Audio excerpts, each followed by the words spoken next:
నమస్తే, నేను సిరి. ఇప్పుడు చూస్తున్నట్టయితే సంక్రాంతికి వస్తున్నాను సినిమా ఎంత పెద్ద హిట్ అయిందో మనందరికీ తెలిసిందే. అయితే అందరూ కూడా వెంకీ మామ ఇంకా సైడ్ క్యారెక్టర్సే చేసుకోవాలి, ఇంకా హీరోగా అయిపోయింది తనది అని చెప్పేసి చాలా వరకు అయితే అందరూ మాట్లాడారు. కానీ సంక్రాంతికి వస్తున్నాంతోనైతే అసలు ఈ సంక్రాంతికి విజేతగా నిలిచింది సంక్రాంతికి వస్తున్నామో దీంతోనైతే ఎవరైతే అంటే ఆ చిరంజీవి గారు, నాగార్జున గారు ఉన్నారో ఆ స్థాయి వాళ్ళకి ఒక సవాల్గా మారింది. ఇంకా చూసుకుందాం ఇప్పటి నుంచి అన్నట్టుగా, అంటే ఒక పాజిటివ్ నోట్ మీద ఇప్పటి నుంచి ఇట్లాంటి సినిమాలు చేద్దాం అన్నట్టుగా ఒక వార్త అయితే హల్చల్ అవుతుంది ఇండస్ట్రీలో. అసలు ఇంతకీ ఏం జరిగింది, ఈ సినిమా తర్వాత ఇండస్ట్రీలో పరిణామాలు ఎలా చోటు చేసుకున్నాయి అనే అంశాన్ని మనకి వివరించడానికి మనతో పాటు ఉన్నారు ప్రముఖ సినీ క్రిటిక్, సీనియర్ జర్నలిస్ట్ జగదేవ్ గారు. నమస్కారం సార్. నమస్తే సార్. ఇప్పుడు చూస్తుంటే సంక్రాంతికి వస్తున్న సినిమా ఒకనొక టైంలో ఈ సినిమాని అసలు వాయిదా వేద్దాం ఇప్పుడు, ఎందుకంటే 2 సినిమాలు పెద్దవి ఉన్నాయి, బాలకృష్ణ గారివి ఇంకా గేమ్ చేంజర్ అని చెప్పేసి అనుకున్నారు. కానీ వెంకీ గారు ఇంకా అనిల్ రావుపూడి గారు ఖచ్చితంగా ఈ సినిమా సంక్రాంతికి రావాలని చెప్పేసి వాళ్ళు పట్టుబట్టి సినిమాని రిలీజ్ చేయించారని చెప్పేసి కూడా మనకు తెలిసింది. కానీ ఇప్పుడు ఆ పట్టుబట్టడమే ఈరోజు దిల్ రాజు గారిని నిలబెట్టిందేమో అనిపిస్తుంది. అండ్ సినిమాలో అండ్ ఇండస్ట్రీలో కూడా కొన్ని సవాళ్ళను, అంటే పెద్ద హీరోస్ ఎవరైతే ఉన్నారో ఆ హీరోస్కి సవాల్గా కూడా మారింది సినిమా అన్నట్టుగా కూడా వార్తలు వస్తున్నాయి. సో అసలు ఏమేమి పరిణామాలు చోటు చేసుకున్నాయి సార్? మీరు పెద్ద హీరోల్లో ఆ సవాల్ అనే టాపిక్ ఏంటంటే, ఇప్పుడు సంక్రాంతికి వస్తున్నాం టైటిలే సంక్రాంతి సినిమాలో సంక్రాంతికి వస్తున్నాం టైటిల్తో వచ్చారు. సంక్రాంతికి బిగ్గెస్ట్ మూవీస్ డాకు మహారాజు, గేమ్ చేంజరు. సో ఈ రెండిట్లో ఖచ్చితంగా 2 బీభత్సంగా ఉంటాయి. ఎందుకంటే డాకు మహారాజు అంటే జై బాలయ్య, అదొక వ్యసనం. బాలయ్యకి అలవాటు పడితే ఎవడు వదులుకోలేడు. సో ఇక్కడ రామ్ చరణ్ ఏంటంటే దీనికి ముందు RRRతో ఒక గ్లోబల్ స్టార్గా అవతరించిన వైను, పైగా శంకర్ గారి మూవీ. సో దిల్ రాజు గారి ప్రొడక్షన్, బీభత్సమైన కాంబినేషన్లు కదా అన్నీ కూడా. సో ఇది మినిమం గ్యారంటీ మూవీ. ఎలా ఉంటుందో ఇప్పుడు కూడా minimum guarantee movie game changer. కాకపోతే పట్టుబట్టి కొంతమంది ఒక 28 మంది ఏదో ఒక టీమ్గా తయారై కావాలని బ్యాడ్ ప్రోపగాండా చేశారన్నట్టు కూడా వార్తలో చూసాం. అయితే ఇప్పుడు ఈ 2 కాక నెక్స్ట్ సంక్రాంతి వస్తున్నాం, వెంకీది ఆల్రెడీ అదేంటది వెంకీ మామ లాంటి సినిమాలు, డ్యూయల్ రోలు, అట్లా పెద్ద తరహా పాత్రలు కొద్దిగా కాంబినేషన్లో అట్లా వెళ్ళిపోతుంది అనుకున్నారు. కానీ సంక్రాంతికి 3 బిగ్గెస్ట్ బ్లాక్ బాస్టర్ ఏదంటే సంక్రాంతికి వస్తున్నాను. అసలు ఇది ఇలా రావడం వల్ల ఇప్పుడు బాలయ్య గారు డాకు మహారాజ్ కూడా పర్వాలేదు అనిపించింది, కానీ సంక్రాంతికి వస్తున్నాం అంత హిట్ అయితే కాదు. అంటే బయట పబ్లిక్ టాక్ అలా ఉంది. ఇకపోతే ముందు చిరంజీవి గారి కూడా ముందు సినిమాలు బోలాశంకర్ లాంటివి డిజాస్టర్ అయ్యాయి.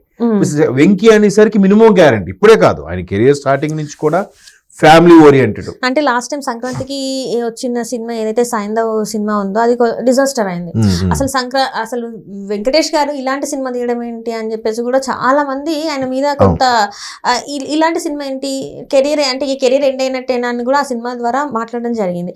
కానీ ఈ సంక్రాంతికి చూసుకుంటే అసలు ఈయననే ఇప్పుడు టాప్ కలెక్షన్స్ పరంగా కూడా టాప్ పొజిషన్ లో ఉంది. సంక్రాంతికి వస్తున్నాం అంటే ఏంటంటారు ఇది?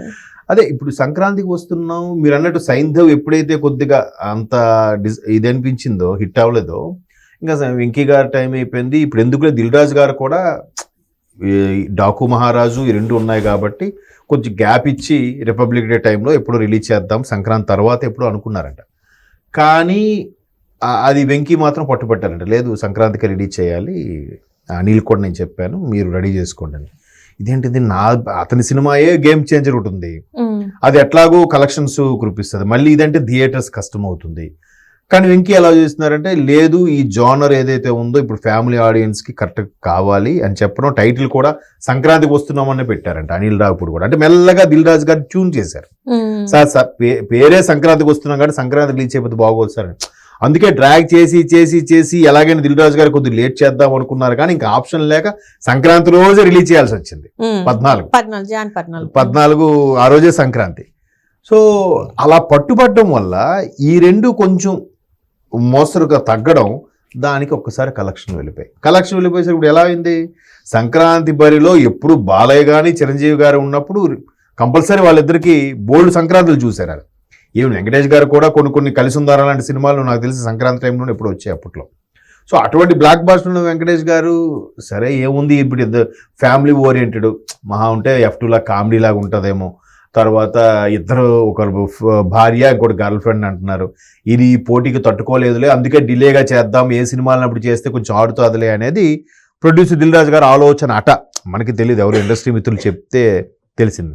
ఇప్పుడు ఏమైంది, అందులో ఉన్న కామెడీయే ప్రజెంట్ ట్రెండ్ నడుస్తున్న కామెడీకి సింక్ అవ్వడం, పైగా ఫ్యామిలీతో అందరూ చూడదగ్గ సినిమా అయిపోవడం, ఓ బీభత్సంగా అందరూ సరదాగా నవ్వుకోవడం అనేది ఒక జనరల్గా అంతే కదా. సంక్రాంతికి ఏంటంటే అందరూ ఎవరి ఊర్లు వాళ్ళు చేరుకుంటారు. అది కాక ఎక్కడెక్కడ బయట ఊర్లో విదేశాల్లో పనిచేసే వాళ్ళు కూడా సంక్రాంతికి స్వగ్రామం చేరుకొని అందరితో కలిసి పేకాడుకోవడాలు, తినడాలు, పిండి వంటలు, భోజనం చేయడాలు, ఇవన్నీ చాలా సరదాగా కోడి పందాలను చేస్తారు.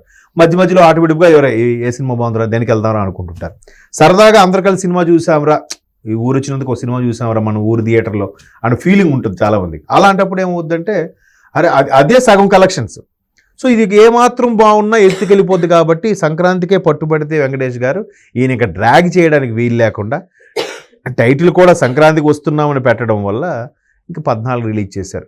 సో ఎప్పుడైతే రిలీజ్ అయిందో ఆ రెండింటి మీదకి ఇదే బాగుందనే టాకు ఫస్ట్ డే 1 నుంచి కూడా అదే టాక్ ఉంది. కాబట్టి ఇంతకుముందు చూశాను రికార్డ్ అంట 276 crores ఎంతో 13 రోజుల్లో.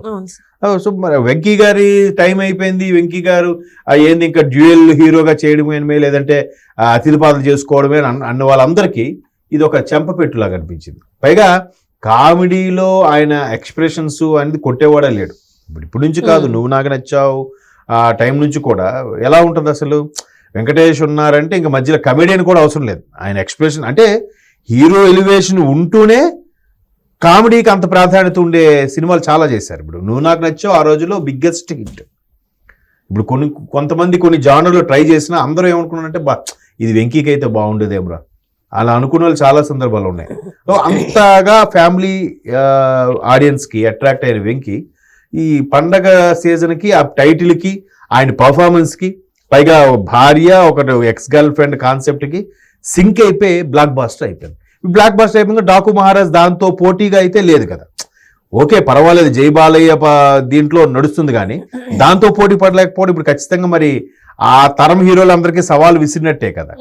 ఇప్పుడు వీళ్ళందరూ ఇప్పుడు చిరంజీవి గారు, బాలయ్య గారు, నాగార్జున గారు, వెంకటేష్ గారు వీళ్ళందరూ ఆల్మోస్ట్ 1 or 2 years వేరియేషన్లో ఉండే ఒక కాలము సమకాలికలు వీళ్ళందరూ.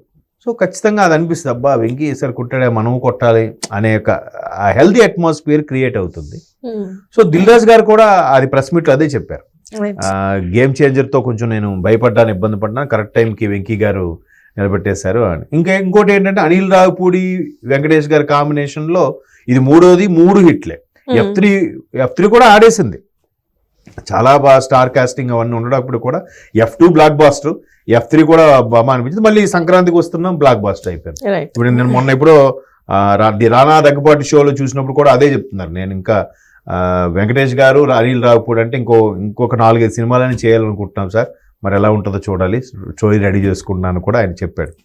సో ఒక్కొక్కరికి ఒక కాంబినేషన్ సెట్ అయిపోతుంటుంది. బాలయ్య గారు, బోయపాటి, అలాగే వెంకటేష్, అనిల్ రావిపూడి, లేదంటే జూనియర్ ఎన్టీఆర్, కొరటాల శివ, అలాగా కొన్ని ఆ డైరెక్టర్ ఆ కాంబినేషన్ అట్లా కుదిరిపోతుంటే ప్రేక్షకులు కూడా కరెక్ట్గా ఆ టైంకి మిగతా సినిమాలు సరిగ్గా ఆడకపోవడం, లేతే ఆ సిచ్యువేషన్ ఆ కాంటెక్స్ట్ సందర్భం ప్రకారము ఇవి ఆడేయడము బ్లాక్ బస్టర్గా మారిపోయే పరిస్థితులు వస్తాయి. సంక్రాంతికి వస్తున్నా కూడా అటువంటి blockbuster. Right sir, right. Thank you so much sir.